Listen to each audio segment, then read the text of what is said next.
So, first of all, bone has 5 key functions. First, we know support and movement. Our skeletal system supports what? It supports your body weight, supports all your organs in place and so forth. Movement, it's designed to have locomotion, either for breathing or locomotion to move you. So it has that ability. And movement is created by the design of the joint, not the muscle. The muscle creates the motion by pulling, but the joint dictates which way it's going to go. Like a hinge joint only can open and close this door. It can't it can't push it up and down, it can't swivel it. Only can do that, and that's because of the joint, the hinge joint that's there.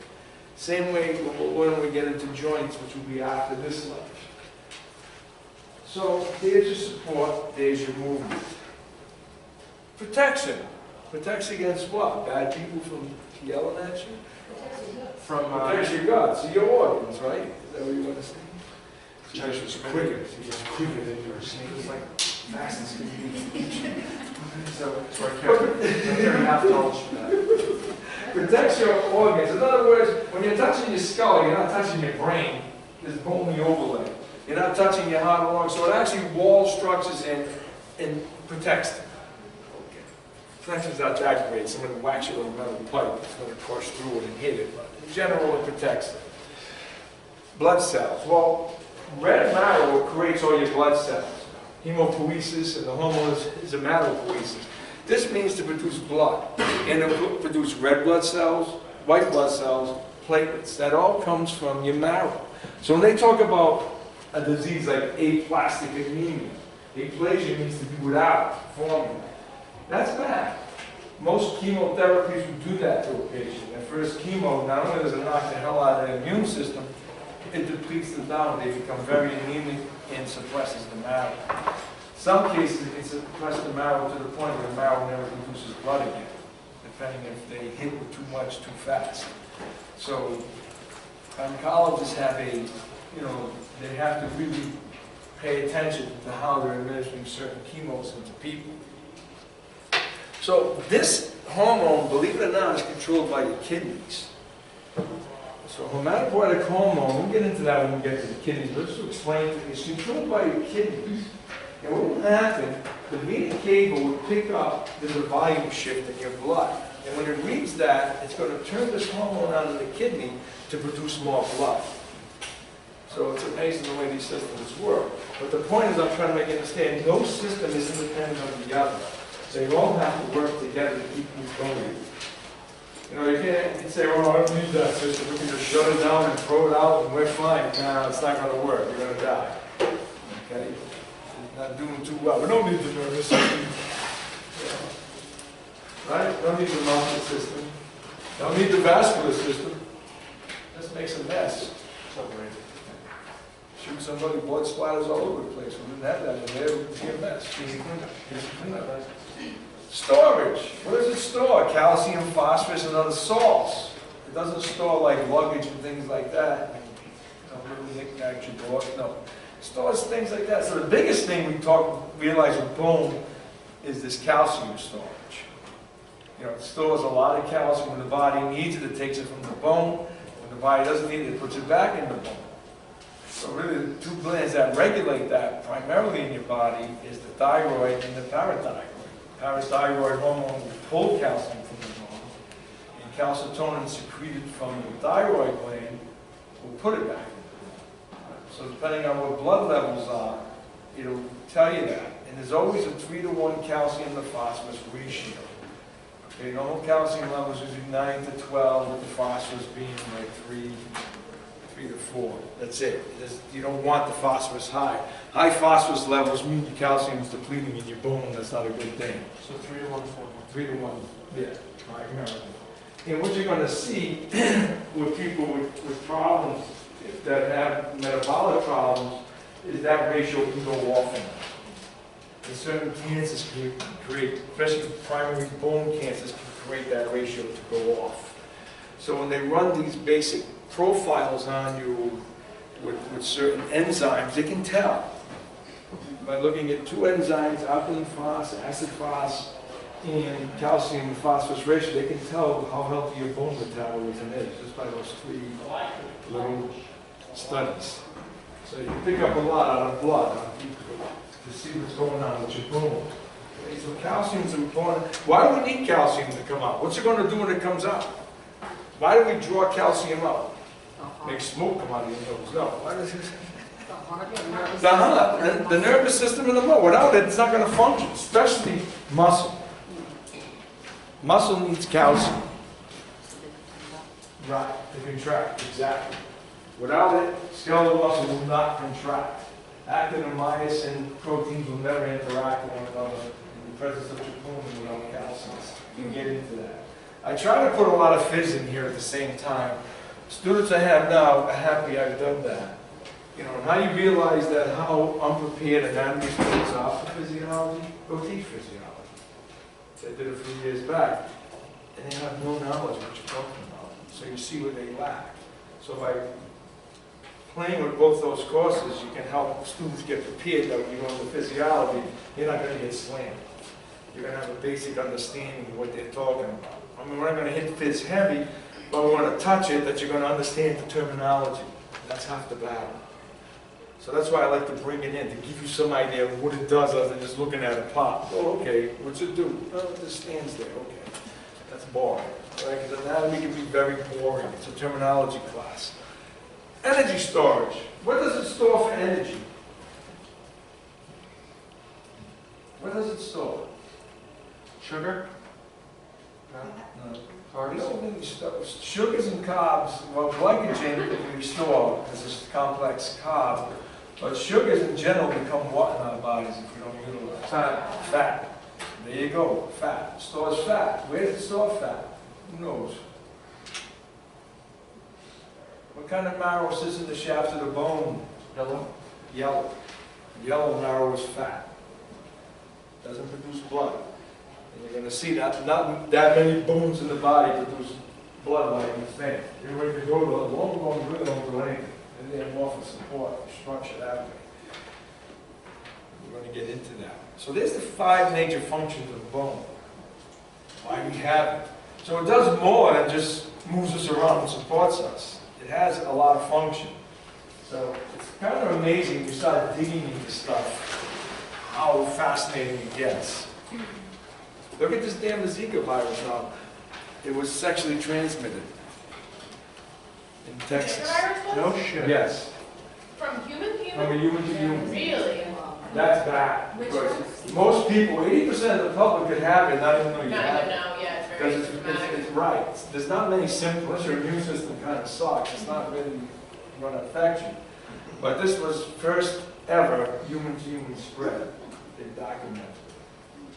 You know, they've detected, like the Lyme disease, they detected Lyme disease in sexual secretions, they think it might possibly be. Yes, but I believe it. Once it gets in you and it becomes dormant, Yeah. I think you can spread it.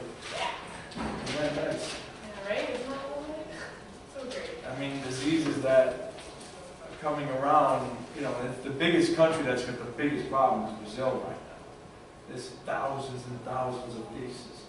Last month or last week, 356 babies were born with Oh, microcephaly. and they have hydrocephaly, it's crazy. Oh, microcephaly, the head's smaller than it should be.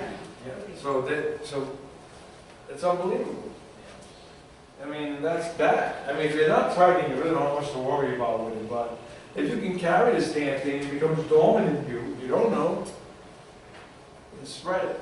The World Health Because Organization. now it's time for the World Health. Well, now the pharmaceutical industry will be like, Oh, yeah. we can make money now, so now we're going to make a vaccine, because like Ebola, we make a vaccine, now we can make money with it. See, they don't bother with things unless they can make money with it. It's like right now, there's an insulin out there called Afrezza, which is inhaled. You just, like the way you puff that thing, you just take a puff, and that's it. And this insulin is 100 times more effective than any injectable insulin on the market. It's discovered by Mankind Corporation, okay? Santa Fe bought the rights to it.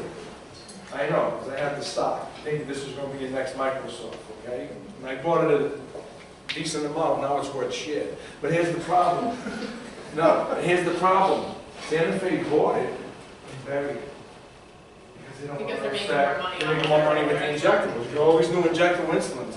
So now there's a major federal lawsuit happening on Mankind. Because Mankind is Al Man, who's one of the richest men in the world. He doesn't put money into anything. Everything he's designed goes into the tree. That's how smart this person is, whatever he gets involved with. And he owns the delivery system. Don't give it to him out to your friends. Because eventually you're going to have Motrin and everything. You won't have to swallow pills anymore, and it's in you. You know, it absorbs instantly. So it shows you what the pharmaceutical industry does. It buys things and buries them. And you're sure they've done this with cancers and things. Now they just touch on the genetic thing. They know. But how do I make money? Treating it or curing it? Treating it.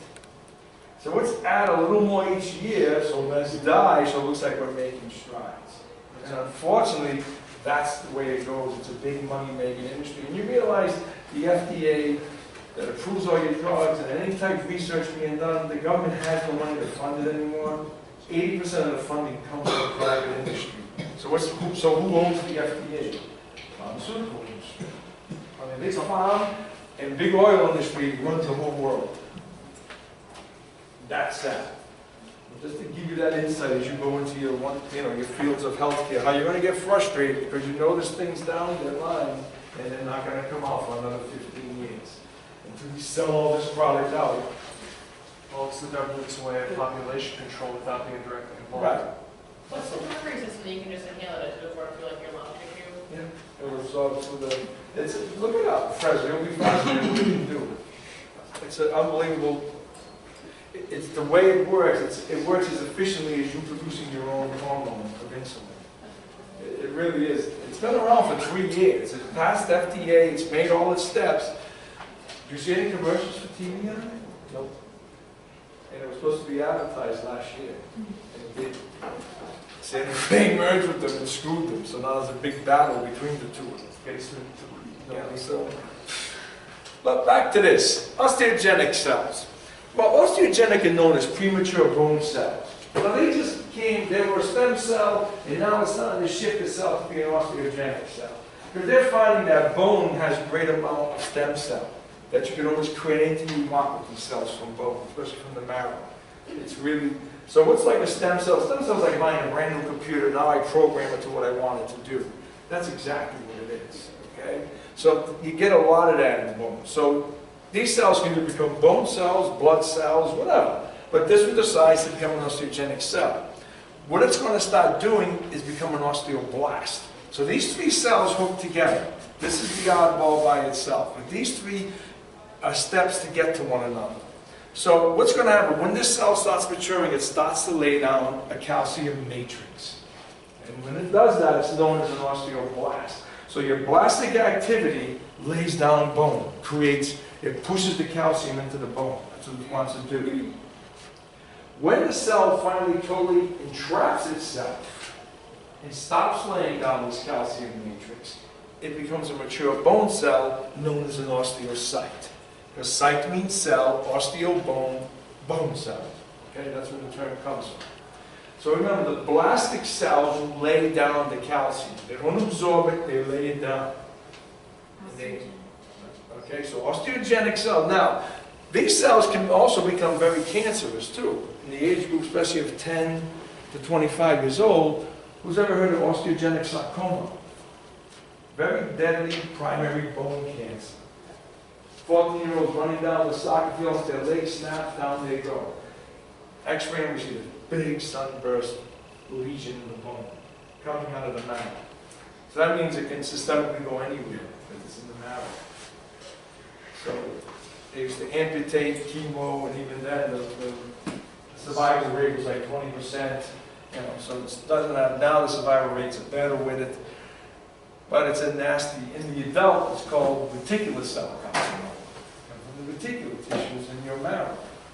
Remember the reticular cell, remember we said it's part of your immune, part of your marrow, reticular cells? There you go. So by looking at the cell, they figure out where it comes from and they see the abnormality.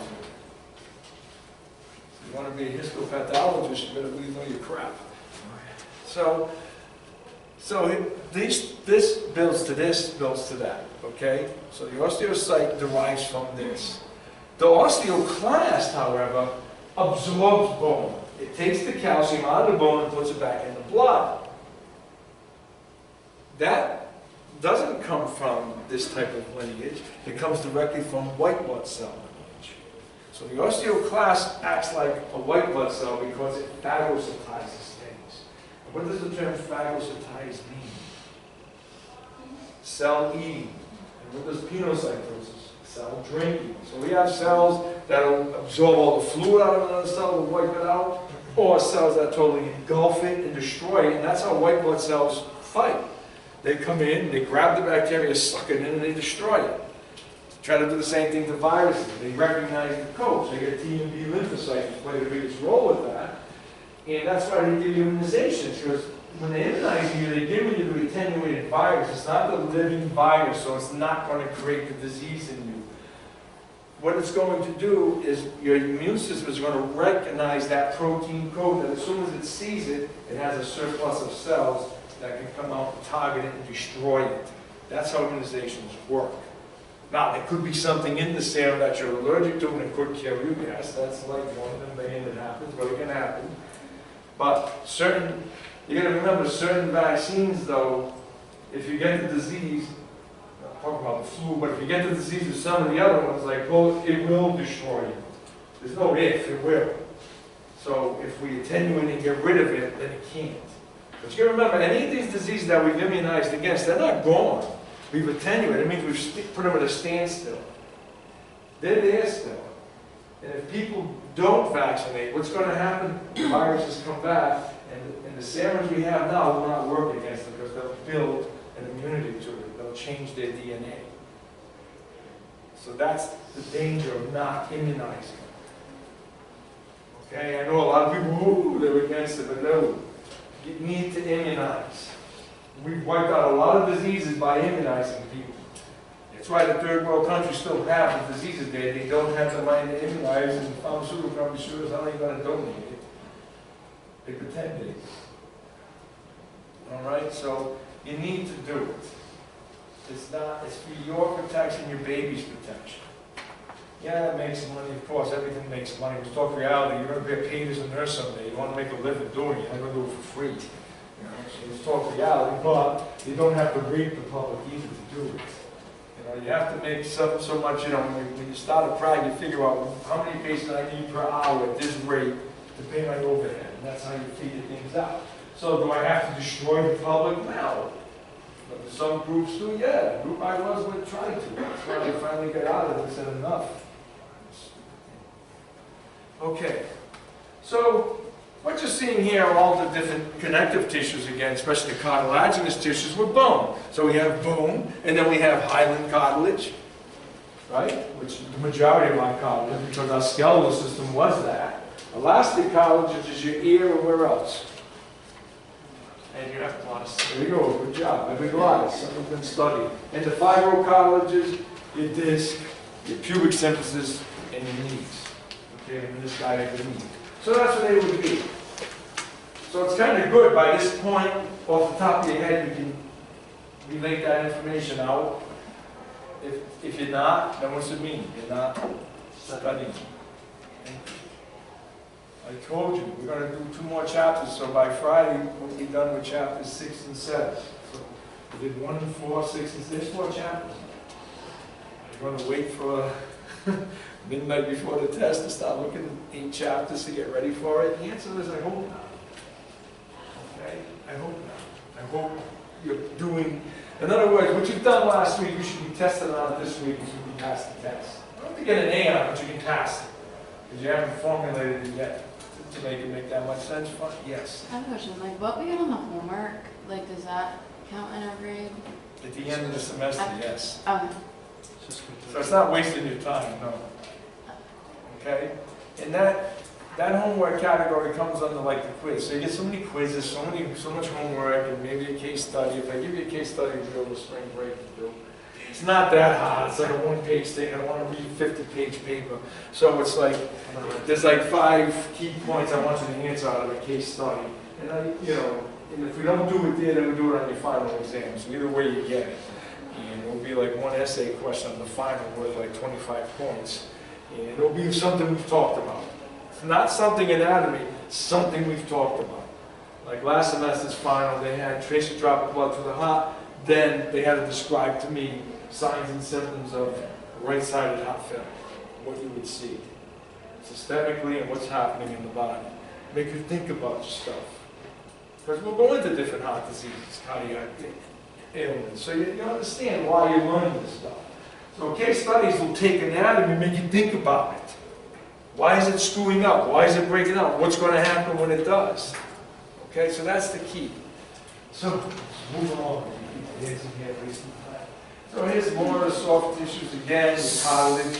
You know, your respiratory tissue has a lot of connective tissue in it. That gives those expansions and stuff. Here's our pretty cells. Yay, yay, yay. Okay, are we all happy? Now we talk about, you know, the type of bones we have in the body. Unfortunately, I don't really agree with this terminology by making this a short bone. I don't agree with that at all. But why? Why? Yeah, I'll explain in a second. We have a regular shape. Is that a normal looking shape bone to you? No, it's like, This is more like a shape looking bone, right? it's like the Virgin Mary. Right. But you got a good imagination. But this one here is your talus. What's a talus? Who knows the talus? It's the main bone of the foot. Attaches the calcaneus, main support. And it's the ankle. That's your primary ankle, and the calcaneus is the heel. And we'll learn that next week. Somebody's been studying, which I'm glad to see. I told you I'm engaged in Katie. So, so now we have long bones, which makes sense to you. Long bones would be humerus, femur, what else? Radius, ulna, tibia, fibula. It makes sense. Those are your long bones of your body. That makes sense, correct? Wasn't that abnormal? Flat bones would be sternum, pelvis, skull. These are the biggest blood producing bones, by the way. They're loaded with red marrow. What'd you say after pelvis? Pelvis Pelvis, is a flat bone. Cranium, skull, and sternum. Those are your biggest flat bones in the body. I thought pelvis was, besides the vertebra, was the only other irregular bone. The hips. I would reread it. Well, your book might be saying that. If you go to medical school anatomy, no. Orthopedic anatomy, no. So, so there's a lot of discrepancy between some of the stuff in the book, okay? And you take an orthopedic point of view and neuro-orthopedic point of view, no, you don't agree with a lot of stuff the book says. Because in the clinical world, it doesn't come out that way. Okay, that's too much academic world, and that's fine in their little make-believe world of academic. Irregular shaped bones are bones that are not shaped in normal shape. Vertebrae fit that category. But when you not say your cockles and your tarsals do, yes. And most older texts would put them in that category. European texts still put them in that category. Depending on what medical book you read, where you're reading it from, European or American. I don't agree with this being a short bone. To me, what's a short bone? Your fingers, your metacarpals, and your metatarsals. They're shorter bones. They look like this, but they're smaller. So they're short bones, not irregular looking. That's not, you know, why does that not fit the description? Because most of this bone, believe it or not, the center part of this bone is all spongy bone. The center part of a short bone is just like a long bone, condensed, thick, compact bone. So it's not fitting the description. All this part here of this bone, this is all spongy bone. So yeah, it's a marrow, it's a red marrow, it's producing blood. So is some of this. But this does not. The bones here and here do not. You take them and look at them, they just look like a bone that was shrunk. But that's why I feel I don't like that as the terminology here. So it kind of screws you up how to test you on it. So I would never ask you a test question about short bones because I don't like the nomenclature of the book. That's the reason why.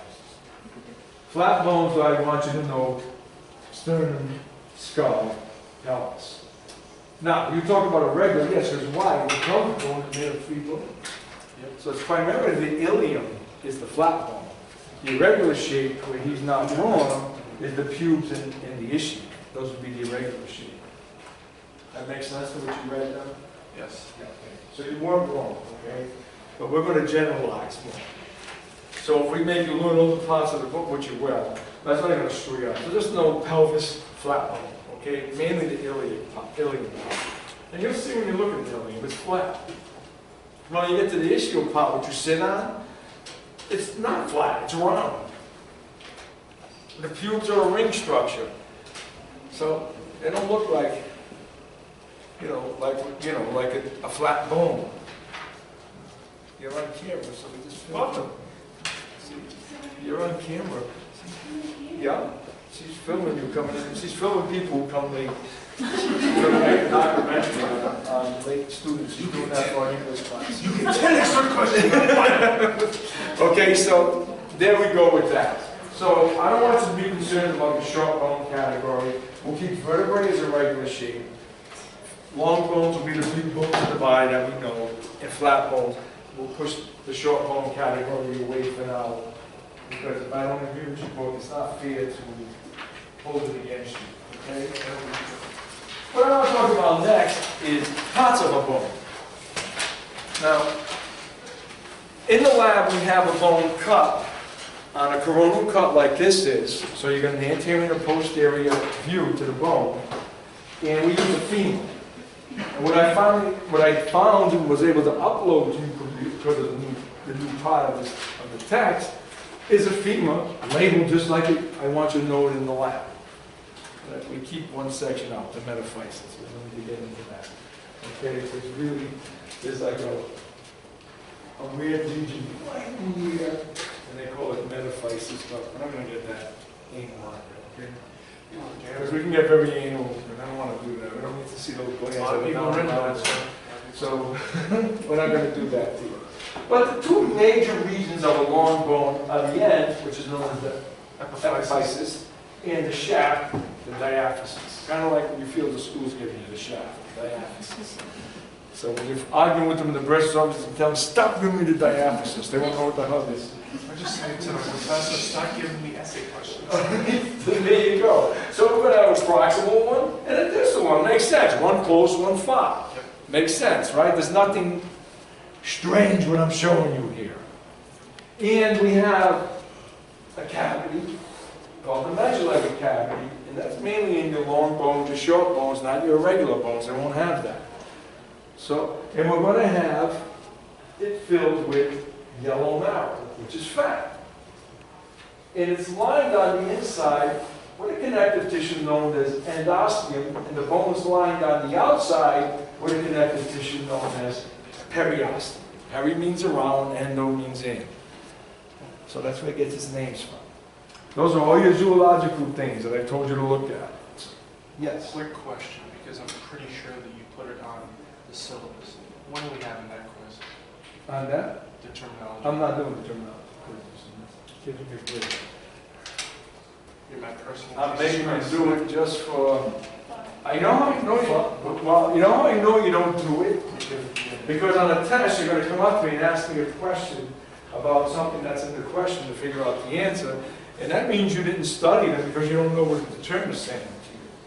So you hang yourself. I don't want to do it. Study those damn flashcards for 2 weeks, Doc. So is it going to hurt you? No. Is it going to help you? Yes. Maybe. Well, no, it will help you. Damn it. See, he's dying for it. Let's give you one if you want. Let's do it. And also, you see this other thing called an epiphyseal line. If this was growing, that would be called an epiphyseal plate. That's your growth plate, that's closed. This bone is a mature bone, so it's fused. You happen to be looking at the humerus. And there's nothing funny about this bone. Epiphyseal Epiphyseal line or plate. or plate is. The plate would be still growing. The line means it's fused. Up to your late teens. Right. So it's closed. Yeah, late teens, early 20s, depending on hormones and age, anywhere from 18 to 21, these things. Even 22 people close. You know, so it depends. Some people just keep growing. Why don't you write an e-book? This is important. I know, there's a lot of crap here. Then we have spongy bone here, because it's soft and spongy. Compact bone in the shaft, which takes on all the weight and strength of the bone. So you're going to have a little give at the end of the bones, because you want that at the joints, so that there is some tensile give. But you have to transmit and take on a lot of weight force, so we have to make it compact. Now, the bone is hollow for a reason. Your book tells you just strength. Well, yes, because when you got a hollow tube versus a solid tube, it gives it a little more tensile force before it would snap. But would you rather get hit with a hollow aluminum bat or a solid steel bat? Definitely hollow. Right. So I would think something that's, you know, a piece of steel as solid as this desk is much stronger than a hollow one would be if it had to, you know, but taking on force this way. But taking on forces coming down through it, the hollow, because of the way it's designed, can distribute it better. The reason it's hollow also, and your book doesn't tell you this, is to lighten your system. Imagine how heavy bone would be if it was all solid structure. If your bone was solid mass, you'd be another 20 to 30 pounds heavier. So you blame your bones. It does go over that. And here's the other problem. It's not a weight problem, it's a height problem.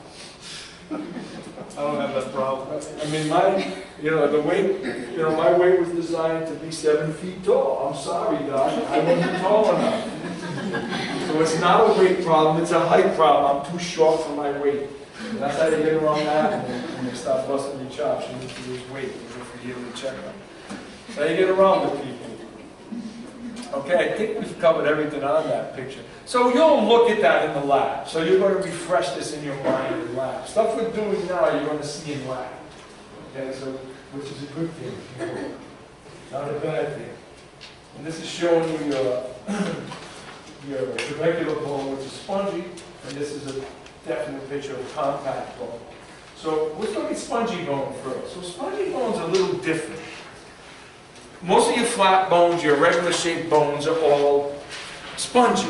What it means, they have a thick, dense outside covering, which is compact. But the majority of the bone is the spongy or trabecular tissue. So it's softer. In there it contains red marrow. The spongy part is where you find the red marrow. All that space, if this was alive, would be filled with tissue that's forming blood cells. So you'd have reticular tissue in there, and there's some chimal tissue in there. There'd be all these types of connective tissues in there with it. And so it gives it this webbed appearance, and because of that, we don't need to make a canal system in it, because the blood vessels can easily loop through here to feed all around the bone. So it's an easier system to get around because it's a softer system. It's like think of a sponge versus a solid block of wood. Nothing's penetrating that wood unless you drill canal holes in it to push stuff through it, where the spongy thing can let things ooze around through it. Well, that's how this networks itself. That's the design, and it keeps it lighter to bone. So your head's not so heavy.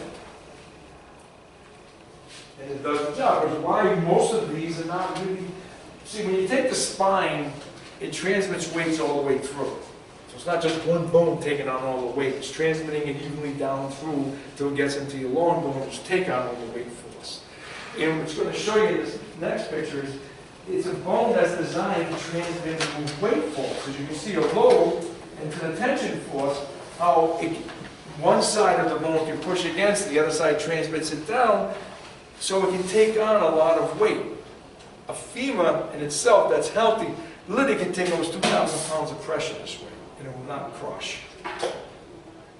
10 pounds come this way, snapping too. Coming down this way, with its force, the way it's designed, and if you look at the next schematic of it, you can see what it's showing you. How the weight force, so it's designed that the load hits here, but because of this trabecular setup, it's pushing the force here. So the weight is all going into where the bone is designed to carry it. Diaphysis. Right. And the diaphysis, not at the ends.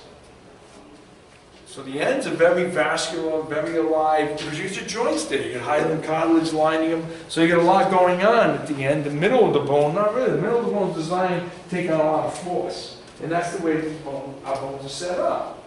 Now you may ask, how does it grow? Well, it grows a little differently. We'll get to this issue in a second. Let's go by how it's going to grow itself. Well, if this was alive, here's your marrow. And the marrow here would be producing blood. So you'd have cells in there that are going to produce blood, and we get this bony weave around it. So what happens is this is growing. Okay? So this is intermembranous growth, not enchondral. You notice the enchondral. This is intermembranous growth or trabecular growth. And what happens with trabecular bone, our osteoblasts are here, and they start producing it's like getting spray paint and spraying it on that wall. So they calcify around the cartilaginous weave. They don't replace the cartilage. In intramembranous growth, you kind of like stay with the cartilage, you grow around it. And you keep it, kind of keep that alive too, to give it this spongy network and some flexibility. That's how it grows. So you're not replacing it, you're growing like lying over it. You're making it strong because you're putting like this thick coating around it to make it strong, but I'm still going to have this weave. And the point is I want you to realize, here's a nice picture of it blown up, is your osteoblast, your enosteum, the osteocyte tract inside as it's laying. But in this picture here, it's showing you how you get this cartilaginous structure, and then we have these osteoblasts starting to lay down this matrix within the cartilage. Not getting rid of the cartilage, within, it's joining the cartilage. So the two tissues kind of unite, and then we finally, and the key one is this one here, where we're going to learn when we get to compact bone, or enchondral bone, it has this solid wall structure known as a lamina. Here, instead of having lamella, we don't need that. We have trabecular bone, which is a woven bone. And because of that, there's no canal systems in here. The blood vessels can just follow through the weaved bone. Because all it did was follow the cartilaginous root and just weave everything, instead of totally just obliterate it all and form this solid wall, which happens when we talk about the other type of growth. So in this type of growth, intermembranous growth, which is talking about spongy or trabecular bone, the names are interchangeable, you're making a woven bone. So you're just following, it's like having, what's that stuff? So you have all that wool running like this, and we just dip the wool in plaster Paris, and it hardens, and we just shape it. And that's kind of what you've done here. Did you get rid of the wool underneath? No, it's still kind of there, but we just calcified it on the outer skirts and just built a ridge around it to give it strength. Bless you, the whole shape.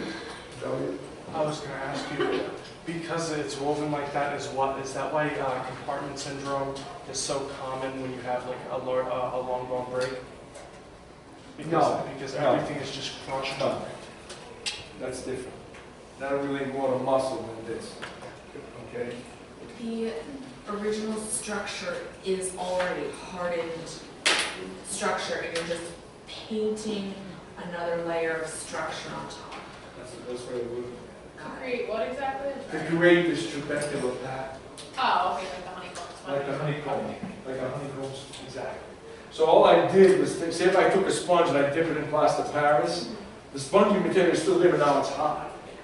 But I still have a woven pattern because all I did was put a plaster Paris around it. So all the body is doing with this hyaline cartilage is just putting a bony pattern around it. It's painting the bone over it. And it's maintaining itself that way. Okay, so hence it's got this trabecular pattern to it, or a spongy pattern. And it still has a lot of connective tissue around it. It doesn't lose it like you do when you're going to see the next tissue we're going to talk about. So that's what I want you to keep in your mind, is this kind of lamellae and trabecular, because we're going to go back and forth with this. So let's go back up to this bone now. What you're going to look at in lab is this. So you're going to have a model that looks like that, and they actually uploaded the model label to you also today. So you have that in your lab outlines, okay? We'll say anatomy of a bone and bone model. Okay, the anatomy of the bone was like the bone cut this way. The bone model is that thing in the lab you saw last week. It was like a birthday cake with candles sticking out of it, which I said is your bone. Well, here it is. When you looked at the microscope last week, you were looking at this. Yep. This is compact bone and chondral bone. It grows different. In this case, bone is replacing cartilage. You're getting rid of the cartilage. You're totally replacing it. So what happens here? These are solid bone rings that are forming. This is the shafts of your long bones. This is where all your strength is in the bone. And how do we make it strong? By creating these structures here that are known as an osteon, which is this thing sticking out. So what's an osteon made of? Many rings of bone known as lamellar bone. Lamellar bone is a ring structure. The bone grows in a ring, and lamellar bone's job is to produce and create the osteon. The osteon will give strength to the bone. And your bones are made up of many ring structures. And we have one complete ring structure, that is known as an osteon. One complete ring structure means I have about 5 or 6 rings that have united together, like this one's doing, and create a true structure that's on its own. It has its own canal in it, known as the central canal. The other name for osteon is the Harrison's system or Harrison's canal. Why do we have these canals? It's the only way we're going to get blood and nerve through the bone to get to the osteocyte. Or you're not going to get to it, because it's this thick structure. It'd be like, as you were building the cement wall, say if you're pouring a form of cement, you would run conduit inside, and the cement would ooze around it, so now you have a canal, so I can run my wiring through or my plumbing through. If I don't do that, you're going to bust a hole through it to do it, which is stupid. Now you kind of weaken the project. So you don't want to do that. It's kind of like what they do here, because they built things and they realized they should have done stuff, and they're going to run all your wiring outside because it wasn't done right. You know, the original building had this, then we added this, and now we can't get through it. Okay? So this is the same way. So the body's building these, and if we're running with the grain of the bone on the central canal, or known as Harrison's canal. If I'm running against the grain, or perforating through it, I'm known as a perforating canal or Volkmann's canal. Either word is interchangeable. These are the people who discovered it, so you give them credit. You discover something and put your name on it. Yeah, putting down perforating. What's the difference between the central and the osteon? The central runs with the bone. So if we look at the brick wall right here. We call this our central canal because this is running all the way with the grain of this brick. There's no interruption in it. This would be a perforating canal. It's to join this one to this one, to get blood supply down into here to get to this canal. So what we're doing here, you're taking blood from the center, bringing it here, bringing it there. So you need these perforating canals to connect to your central canal to bridge, to get the blood through and the nerve endings through. And the whole thing is called the osteon system? The whole thing, no, Harrison system. What's the osteon? The osteon is another name for the Harrison system. They're interchangeable terms. All right? So an osteon is this many ring structure with a canal system in it. That's an osteon. Okay? And what creates the osteon? Are layers of lamella, 5 or 6 rings. depending on where you are. Now you see this other thing called circumferential lamellae. Okay, so lamellae are responsible for creating osteons to give these multiple ring structures to give strength to the bone. But how do we put diameter growth in the bone? You may ask that question, or you may not, because if you don't ask it, then you don't have to know the answer. But I'm going to answer it, ask it for you. So you will say, well, how does it grow in diameter? How does it grow in diameter? Well, it grows this way, my friend, with circumferential lamellae. These, you have 1, 2, 3, 4, 5, 6 layers of it here. So as the bone is growing in length, which we'll talk about next after this, it's going to grow in diameter. How does it do it? With circumferential lamellae. What happens is, see this periosteal layer? Right underneath the periosteal layer would be osteoblasts. And they're going to calcify that periosteum. And that's going to turn into a bone layer known as a circumferential lamellae. Then the body will form a new periosteum. And if I have to keep getting wider, then I'm going to calcify that periosteum, and so on, and so on. Growth hormone shuts off. Then we're done, and this next periosteal layer that grows just stays periosteum, which is just a connective tissue, a fibrous connective tissue lining the bone to protect it. That's how it grows in diameter. So we think about it. If it only grew in length, your femur would be the thickness of what? A fibula. That's not going to support much weight. Unless you stayed only weighing like, 15 pounds, you'd be fine.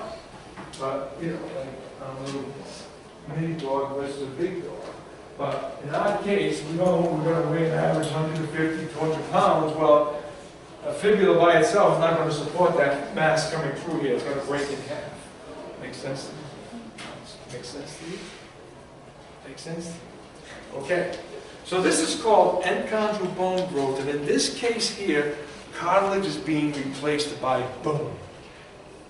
In the other type bone growth, the trabecular or intermembranous, now we got cartilage like painting over the bone. I mean, calcium painting over the cartilage to make bone. This replaces it. This is a solid mass. This is all known as compact bone. So compact bone is enchondral growth. Spongy bone is intermembranous growth. So you see those two terms after the bone. Intermembranous is like a sprayed out wall. When I make this bone, no, I put foams in, I pour cement in there. There you go. It's a big difference. It's a solid mass. So it's a solid mass, and does it take away something before replacing it?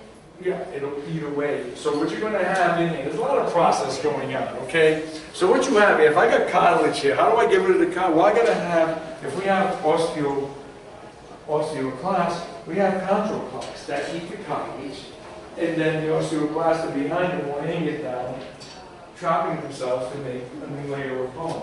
So there's multiple things going on, but I'm not going to detail that much on it. Just know about osteoblasts and osteoclasts. Why do certain antibiotics in the quinolone family, like levaquin is one of them, that are great for treating upper and lower respiratory tract infections, cause tendon rupture? Because they decrease bone density, they decrease the production of chondroblast. So you're not forming cartilaginous tissue. Somehow it affects the cells DNA to produce it. It must have a similar pattern as the bacteria fighting on, and that's how that thing works. But they'll tell you, if you're on this antibiotic for 10 days, be careful. Achilles and bicep tendon rupture is very common here. So you got to be careful, especially if you're an athlete. You got to back off a bit. You don't get a tendon rupture. Now what we're going to do here, we're going to take one of these, right here like this. One of these osteons, and we're going to blow it up and look bigger at it.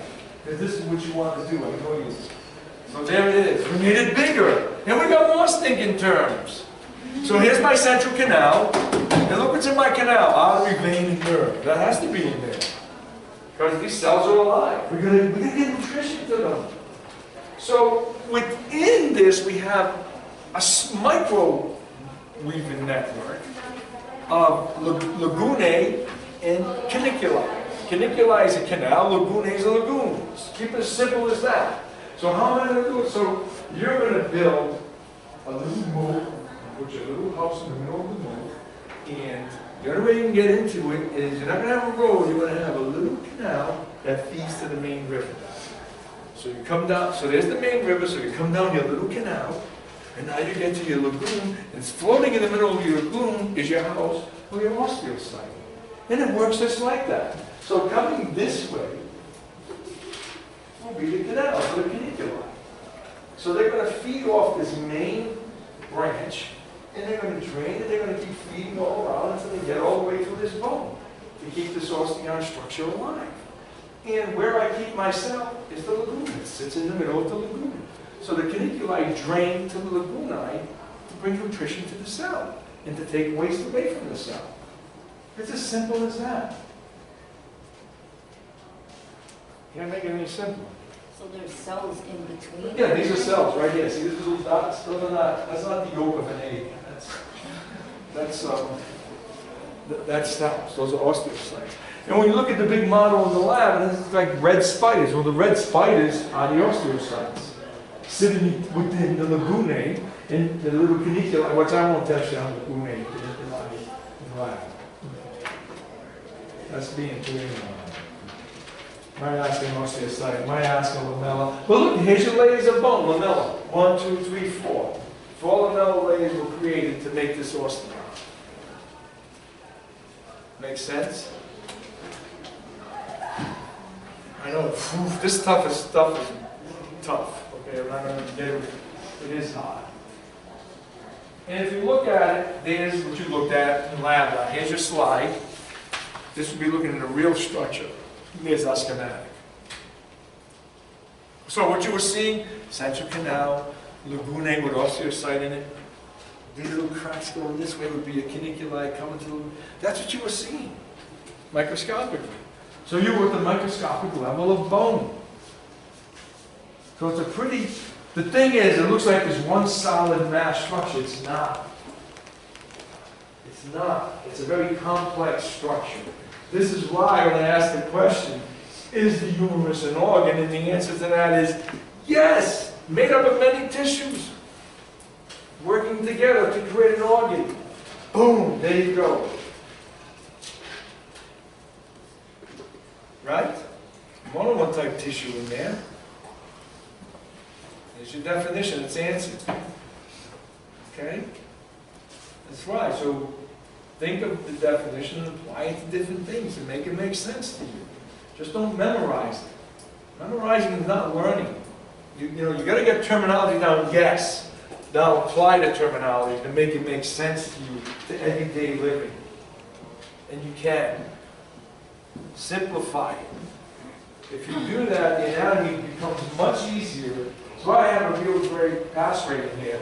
I do a good job of simplifying this difficult material. Put it into plain English. I don't have to snore you with knowledge. Oh, you know, my head fits through the door, okay? So that's the reason why I have a good pass rate. I do a good job of getting you ready to take your test. Now, your test is easy. You're going to find it not that difficult because you know why? You're ready to take it. If you understand the material, you're ready to take a test. Should it seem hard to you? No. Should it seem like a little challenging? Yeah, but not impossible for me to do well on it. You follow what I'm trying to say? That's why they do well. And that's why my sections do well in lab. I write the lab exam. And if the others are not focusing on what I'm telling them to focus on, which I tell them, these handouts I give you, make sure they know everything on those handouts because it's going to get asked. When I see low scores in the other sections, it means you're not presenting that material. You're making it too much self-learning instead of involving yourself in their self-learning.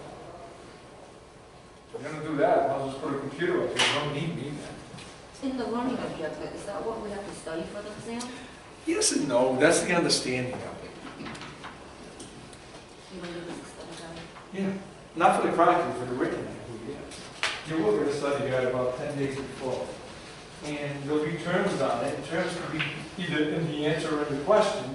And if you understand it, frontwards and backwards, then you know it. And it'll help where you should focus into your notes.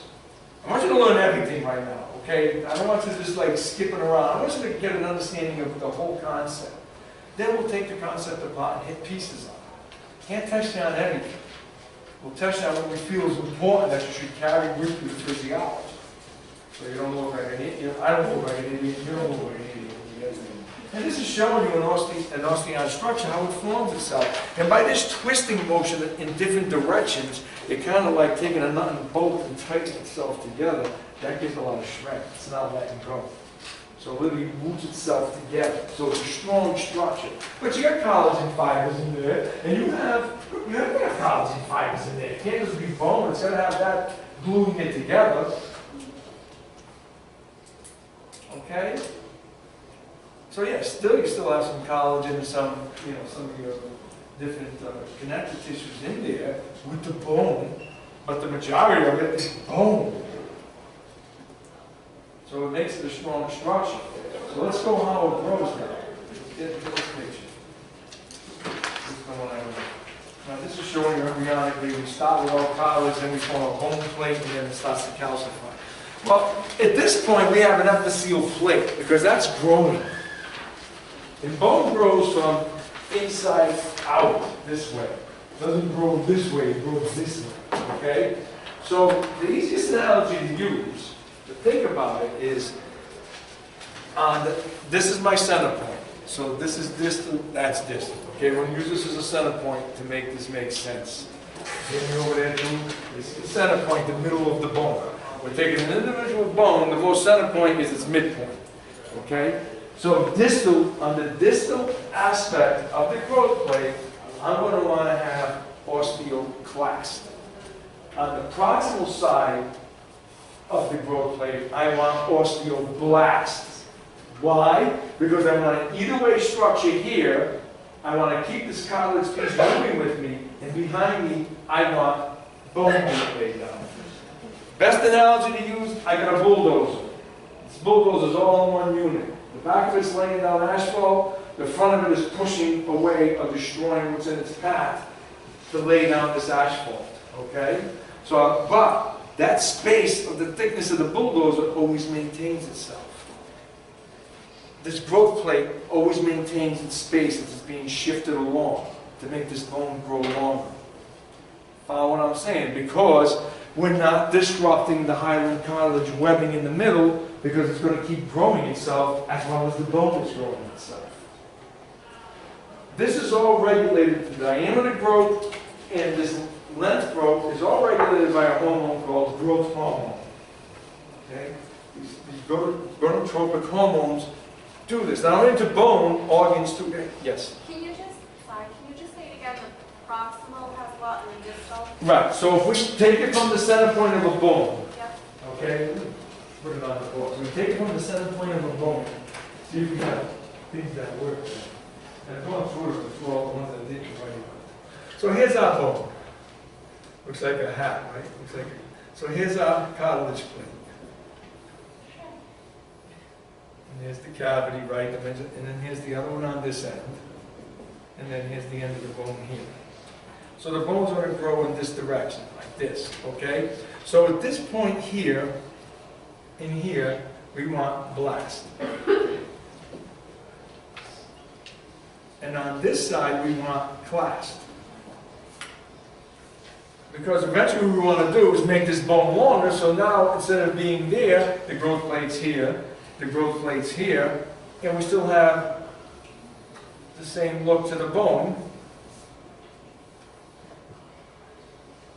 So all we're doing is taking this thing and we're shifting it. We're not disrupting this plate. There's a lot of activity in this plate. I'm going to show it on this picture here. So when you look at the schematic, the actual tissue itself, we have an ossification zone, a cartilaginous zone, which is forming cartilage, a hypertrophic zone where older cartilage cells are getting enlarged and destroyed, and then eventually here on this side, we're eating them away. And this thing just keeps going boom, boom, boom, because we're keeping the cartilage alive. We're not getting rid of it. As you would have osteoblast and osteoclast, you'd also would have chondroclast and chondroblast working. But I don't want to get that difficult on it. I want to give a damn about the ossification sections, okay? It's osteoblast in the center. Right. Chondroblast will always be here. Your osteoblast around this side, And you have and the osteoclast on this side, and in here, you got cartilaginous cells doing their thing. So you're breaking down bone on the outside. Right, because you're going to move it. Okay, and we're going to move it. So we're just taking this whole plate and we just keep shifting it. So that's the point. So here we go. So here's our bulldozer moving along, pushing the gravel, laying asphalt. Now we connect, there's the road. We're getting near the street. So finally we push enough, the blade lifts itself. So what's happening now? Growth hormone shuts off. Plastic activity shuts off. And the bulldozer comes over and lays down that asphalt pad till it meets the road. What happens here?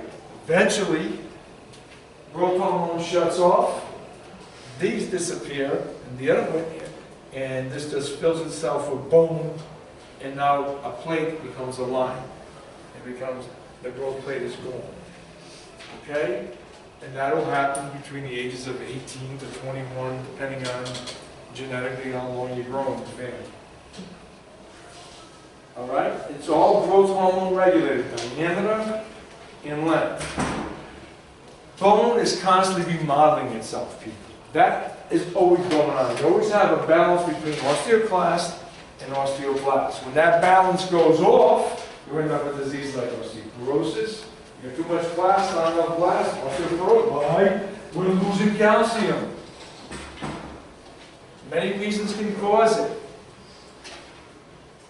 If we get an imbalance where you get real lytic lesions coming from these osteoclasts, then we grow, we heal with deformity. That's known as Paget's disease, osteitis deformans. You know, a person would come in and say, you know, I was getting severe pain in my head, but now my head's getting bigger. Really? People are talking too much about you. No, my hat don't fit anymore. Your hat normally would fit, you get a 7¼ inch rim, now you put on your head, it won't go on. The outer table's growing. It can happen in the ribs, it can happen in the pelvis. The disease hits that way, Paget's. It's usually self-limiting or can degenerate into cancer, or primary bone cancer. Yes? I have a question. When you're fully mature, like your bone length and everything, do they disappear too, or they still there just... They disappear. They become a solid line. So they just turn into a solid line? Right. And they become a line, no more plate. So that's what you saw in the other bone. That one showing an epithelial plate. This is an epithelial plate, but on the other picture we showed you was an epithelial line. It once existed there. So the danger of fracturing these things is because you can close them prematurely. The body thinks it's a fracture and wants to close it. So what I want to show you next is fracture healing. So it's a living tissue with blood. So when you break it, it bleeds. So the first thing the body has to do is shut off the bleed. So it's got to form a hematoma.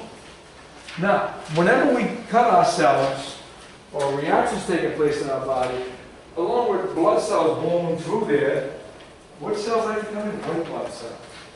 What's going to come with white blood cells? Osteoclasts are going to come in. So here's what happens. You fall and you hurt yourself on your elbow, and you go to a walk-in on Saturday, and they say, well, you could have a bad bone contusion. We don't say a fracture. By Tuesday, this thing is driving you nuts. You go to your primary, they send you for x-rays, you got a hairline fracture on the electron process. You're like, those idiots, they missed the fracture. No, because there was too much swelling on one, they probably couldn't see it. Number two, in a 72-hour window, the body's concentrating on stopping the bleeding in the bone. And then it's going to send osteoclasts in to clean up the fracture site. It's called gapping the fracture. So within a 3-day window, the fracture site will appear now because the osteoclast came in and cleaned it up, get rid of that excess debris. So we clean up the site so the osteoblast can come in and close it. And that's what's happening here. So at this point now, when we form this fibrocartilaginous thing, the osteoclasts have cleaned this all up. Now the blast will just keep growing and fill in the wound. And then you get a little excess formation, then we do remodeling because the class will come back and eat away the excess. And that's how we heal. So the fourth step first is to stop the bleed on the hematoma. Second, cartilaginous bridging and reattaching venous structure. At that same time, the class came in and cleaned up the fracture. So from here to here, it's much easier to see it now. And the final phase, which can take weeks, are the blast laying bone. If you were like under, 8 years old or less, you'd heal probably in 2 weeks. Your age group, probably more like 4 to 6, 4 to 8. My age group, 6 to 12, 6 to 14 weeks to close that same fracture. 30 to 40. So it does change. That's constantly changing with age. At 9 years old, you're still reforming bone? Yeah, you are. Is it efficient? No. The osteoporotic is very inefficient. Okay?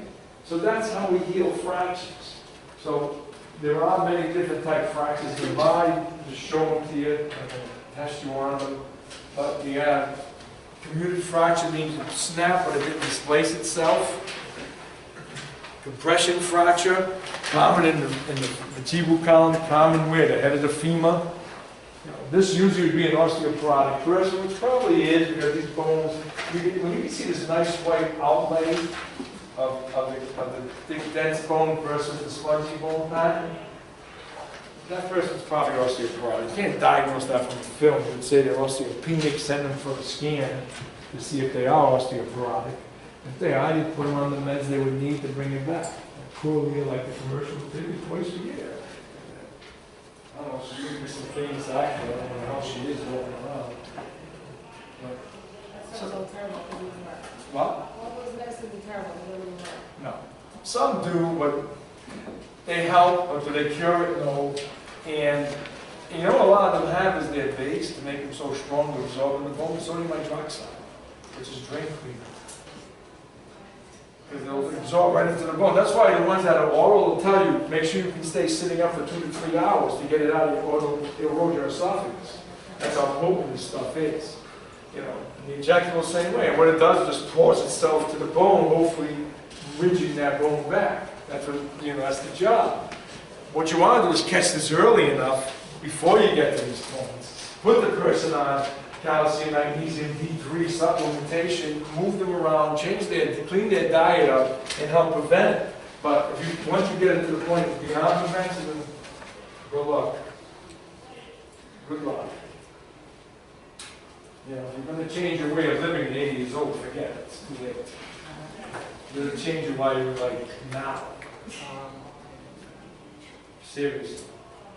You know, and you get a multiple spine. It looks like codfish vertebrae, it's known as. Then you have spiral fracture. I keep twisting your foot till you say uncle. When you said uncle too late, and I break it off, and there we go. It spirals out. It's a spiral, weird, jagged cut to the bone. They're harder to place them back to get nice healing. Then you get this type of fascial fracture, or compound fracture, where it's displaced itself. Probably looks like it came through the skin. That's painful as hell. I mean, both of them. Look at this. Christ, how much pain that would be here? That bone dislodging that way, coming through your skin. What's the biggest worry about when bone breaks the skin? Infection. From what?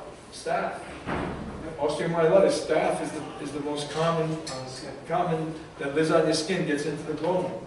And they literally pour antibiotic, you know, right into the wound, and they put you back together.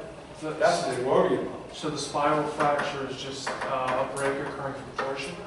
Which one? The spiral. Yeah, from torsion. That's from torsion. This is a force came through this way and your leg was planted. Instead of your knee just giving, the whole bone and everything went. That was how Joe Dyson broke his leg in the long tail attack on national TV. You actually saw the guy. His leg broke right in half. Down he went. Agony. I went there, I felt like hell after doing it too. But nasty injuries. These are all in your book. And the last two would be compression. I hit you in the head with a metal ball. I mean, you're kind of like done. This thing is down into the brain. This person's in bad shape.